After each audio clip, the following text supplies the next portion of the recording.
Well, in other news, another rumor of war. Iran admits to launching a barrage of missiles yesterday that landed near the US Consulate in northern Iraq. The lack of response from the Biden administration is raising concerns over how much the president will tolerate to seal the nuclear deal. Chris Mitchell brings us the story. Iran state television claimed the missile strike targeted 2 Israeli spy centers in retaliation for an Israeli airstrike in Syria that killed 2 Iranians. Once again, we warn the criminal Zionist regime that repeating any evil acts will be followed by harsh, decisive, and destructive responses. No injuries were reported in Sunday's attack, but the Iraqi government condemned the incident as a violation of international law and norms. Despite Iran's declaration, the attack represents an escalation in U.S.-Iranian tensions. The Iranians are striking against the United States over and over again with zero reaction from the Biden administration. But former State Department official Eli Cohenim says the absence of a U.S. reaction seems to be related to nuclear talks in Vienna. What I am deducing from this pattern from the Biden administration is almost a cover-up for the Iranian regime's actions, because they are so dead set on re-entering the JCPOA 2015 Iran deal. The Wall Street Journal reports the U.S. won't agree to exempt Russia from Ukraine-related sanctions in order to save the deal.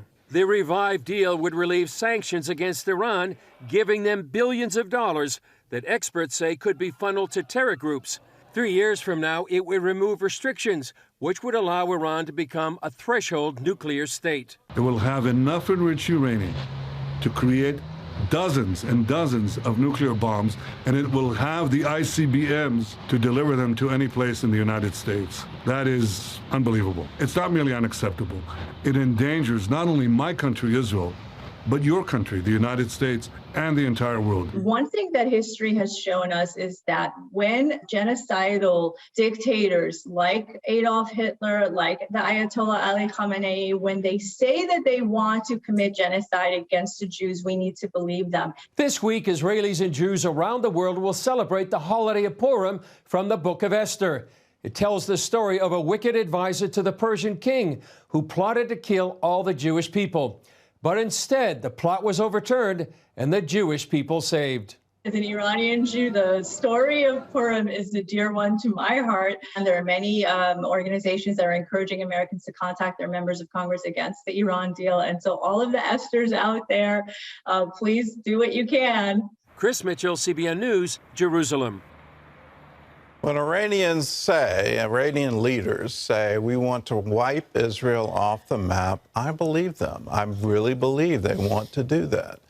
They've been saying it for decades, that we're the great Satan and Israel is the little Satan. And so when they've gotten finished with wiping Israel off the map, I know their next target. It may not be the next target, it may be simultaneous targets. If we allow them to get nuclear weapons, it completely rearranges the map in the Middle East. They're no longer contained, but they will become the big bully on the block. And if you don't go with our way, we're going to nuke you. We've seen it. Look back in history. They tried to take Iraq back in the 1980s as one of the bloodiest wars in the past 50 years. And they sent young teenagers through minefields in order to blow up the mines. This is unimaginable that they would do that to their own people. Imagine what they would do to Israel if they create a land bridge from Iran to Israel. They will absolutely invade, and they have genocide on their minds. Why negotiate with them at all? Why accept them into the international community at all? It makes no sense to me. This thing needs to get shut down and shut down quickly. The world needs to tell them point blank, don't ever develop a nuclear weapon. If you do, it's game over for you.